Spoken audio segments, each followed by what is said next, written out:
Mental health and wellness. What is mental health? What is mental health? There are many definitions of what mental health is. We use the World Health Organization, or WHO's, description of mental health as a state of mental well-being that enables people to cope with the stresses of life, realize their abilities, learn well and work well, and contribute to their community.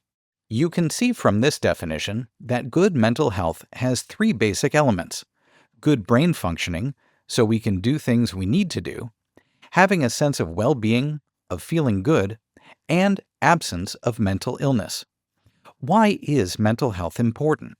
We all understand that our brains are important since they control our actions and emotions. Our brain is where we live our internal life and the center of what controls our interaction with others. The WHO describes mental health as an integral component of health and well-being that underpins our individual and collective abilities to make decisions, build relationships, and shape the world we live in.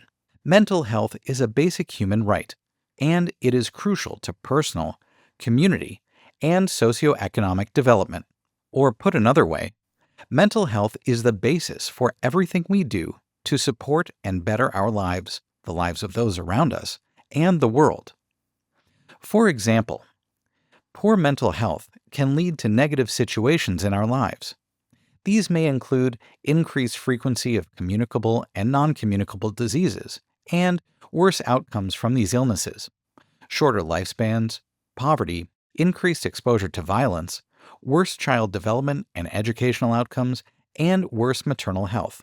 There is no health or well-being without mental health. How to maintain good mental health? Good mental health throughout our lives does not just happen on its own, particularly for people who experience a lot of stress, loss, or traumatic events in their lives. Stress refers to things in the environment that are threatening to us in some way. Perhaps it's living in an unsafe area, or losing a job and trying to find one, or having too many responsibilities and not enough time and resources to deal with them. Anything that threatens our physical, financial, or social well-being can cause worry and stress. Losses can similarly be a loss of a job, but also loss of a loved one or perhaps disability, meaning that the loss of ability to do the things you need to do or that you enjoy. Any significant losses can affect our ability to cope with the world and therefore our mental health. Finally, trauma. Something we experienced or perhaps observed that makes us feel unsafe can affect our mental health. Trauma often consists of physical or verbal violence, but can be any severe event that causes a person to doubt their own safety. There are a variety of approaches to dealing with stress, loss, or trauma. The first is to change those things in our environment that contribute to any of these. Thinking back to the examples of stress mentioned before, examples would be moving away from an unsafe area, finding a new job, or changing the conditions of an existing job, or shedding some responsibilities.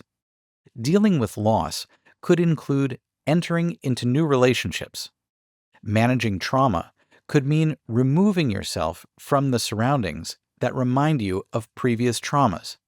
Changing our environment is an important first consideration, but often this is not possible or only partially possible. Therefore, a second method for dealing with life's challenges is knowledge. The more we know about how the brain works, the better we are able to protect it. Just the information in this course can help you maintain your own mental health. There are so many misperceptions that cause stigma and discrimination and prevent people from making progress. We will talk about some of these later, but for now, let's mention the concepts of the growth mindset. This is an idea that whoever you think you are can change. Just opening your mind to the idea of new possibilities. That if we feel depressed, feel worthless or unvalued, or other negative feelings, that we can change our brains to be more positive and more functional. Knowledge of how our brain works and how to keep it healthy is one way we can help maintain wellness. There are skills in which we teach our brains to move from more unhelpful ways to thinking in more helpful ways. Hey there, I'm David. You may see me from time to time during this course giving examples and tips. So, in the case of the growth mindset, here's an example. I could think to myself something like, I'm not a very good brother or friend, which would make me feel perhaps sad or disappointed. Or, I could choose to change my thought to something more helpful, like, I try my best to be a good brother or friend, or I'm working on being a better brother or friend. This more helpful thought may lead to feeling content or hopeful. Maybe I'm still a little bit sad, but less so. Okay, we'll see you next time for more examples and tips. Another way to maintain good mental health is through behaviors. Identifying behaviors that are harmful to mental health and substituting or increasing behaviors that are helpful.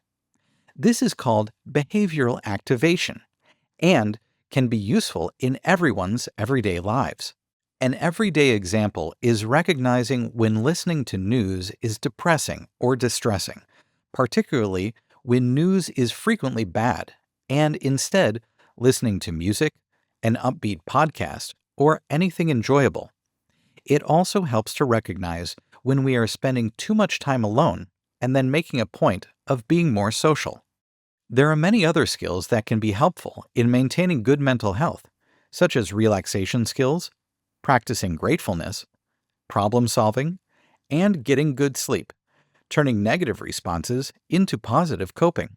Collectively, we refer to these ways of promoting mental health, changing our environment, knowledge, thoughts, behavior, and other skills as psychosocial support. The great thing about psychosocial support efforts is that training on how to implement them is easy to provide and can be given in large in-person groups in everyday settings like schools, workplaces, or communities, and through digital and media outlets. They can be universal for general populations, selective for at-risk groups, or indicated for those showing early signs of mental illness. The knowledge, changes, and skills psychosocial support methods contain are easy to learn, but very powerful. Those efforts not only promote good mental health, but can help to prevent mental illness resulting from severe events and circumstances. In short, they make us resilient. Let's review what we've learned in this module. Mental health is a state of well-being that enables individuals to cope with stress, realize their abilities, learn, work, and contribute to their community. It encompasses good brain functioning, a sense of well-being, and the absence of mental illness. Mental health is crucial for decision-making, relationship building, and socioeconomic development. To maintain good mental health, it is important to change stressful environments when possible, gain knowledge about brain function, shift from negative to positive thinking, and practice skills like relaxation and problem solving. Psychosocial support, provided in schools, workplaces, and communities, can promote resilience and prevent mental illness. Continue on to the next module.